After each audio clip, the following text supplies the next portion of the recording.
I think we do absolutely have substantial and concrete evidence. The horse was examined thermographically and clinically on all four legs by 3 independent veterinarians.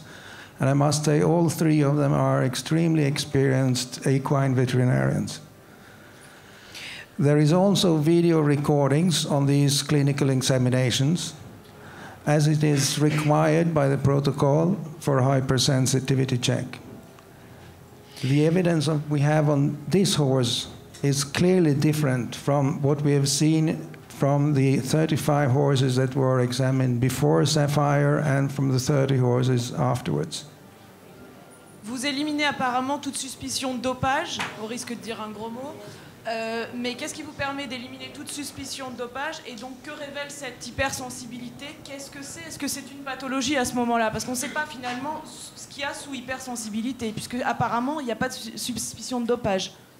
So you're saying this is not a doping case. Here we are not talking about doping. Is that what you're saying? And then if we're talking about hypersensitivity, then where does it come from? What does hypersensitivity actually mean if it's not doping?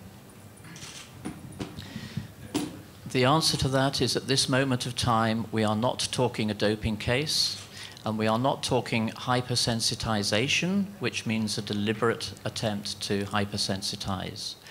The horse has been MCP tested, as I've already explained, and in that respect, if a positive result came back in a month's time, well, obviously the goalposts change. But we do not expect that to be the case, because we have no evidence for thinking otherwise, and nor should we be thinking otherwise. With reference to how can hypersensitivity occur, I would say to you, if you get stung by a bee, you are going to be hypersensitive. If a horse, and I'm sure many of you have horses, a horse can get cast in the stable and injure a leg, it is then going to have hypersensitivity to that point of palpation. And we, in clinical practice, in equine clinical practice, this is what we are doing when we go to help our clients. Because they find it and they call us in to say, why is our horse like this? Is it possible for us to see the video? Could you send us a link? Serait-il possible de voir cette vidéo? Pouvez-vous nous donner un lien?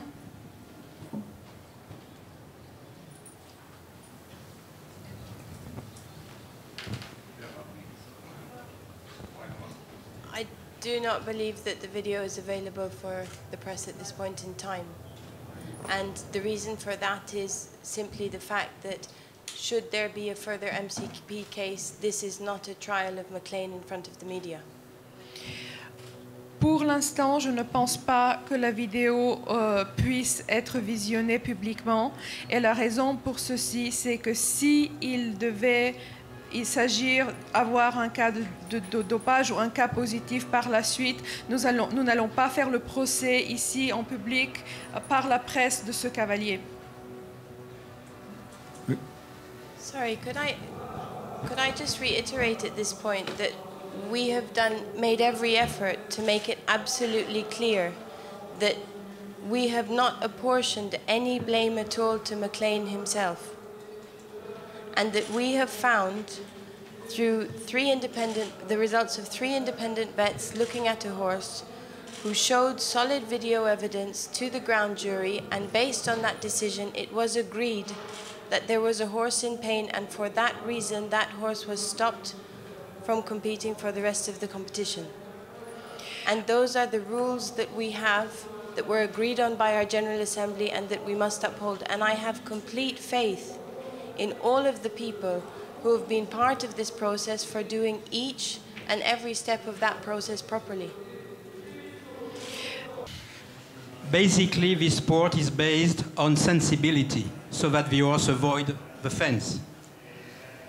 You said earlier that 1 horse out of 35 was showing this type of sensibility, hypersensibility. Isn't it natural? Maybe he's the champion. That's my first question. And secondly, don't you think that you have put the finger somewhere far, but you don't know where you will go with the sport, as far as you consider sensibility and hypersensibility as a case of dismiss of a rider?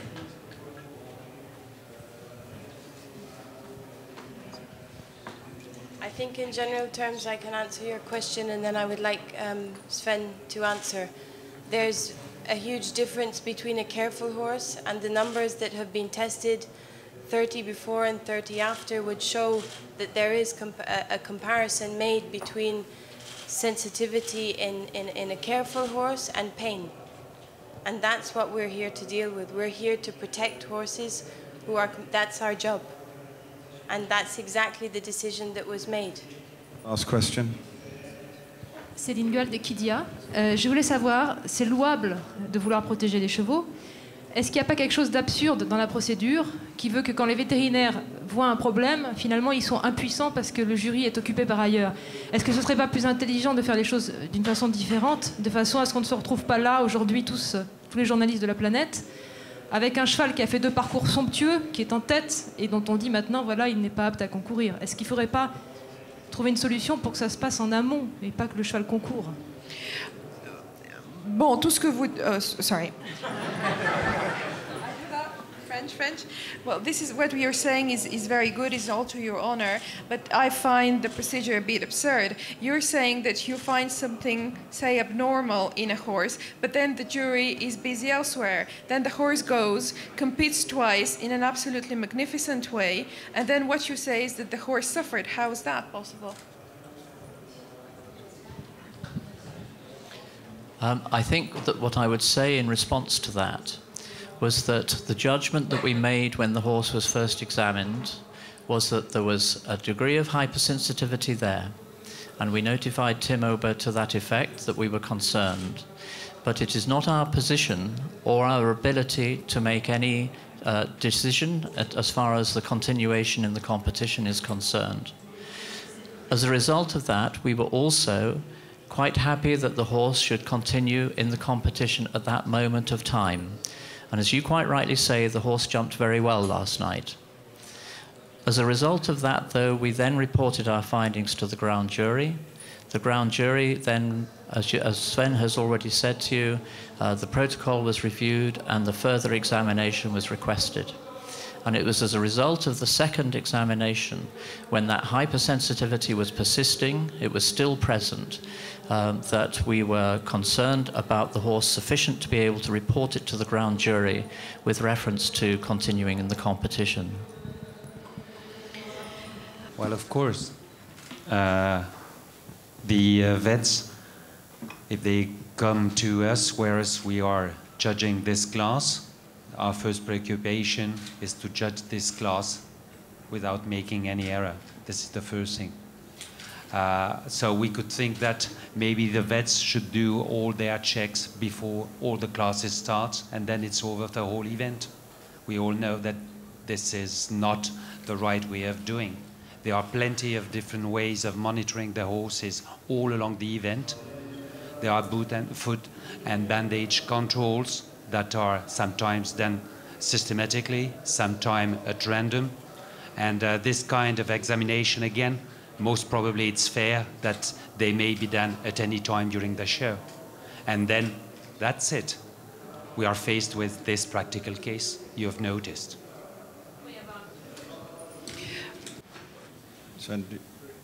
Yes, I'd like to comment briefly on that also. I mean, this kind of pain that we're talking to as related to hypersensitivity does not necessarily mean that the horse jumps less good.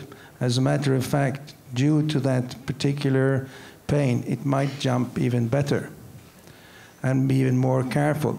And this is exactly the reason for the process was started, to make sure that it is a level playing field for all the athletes and all the horses.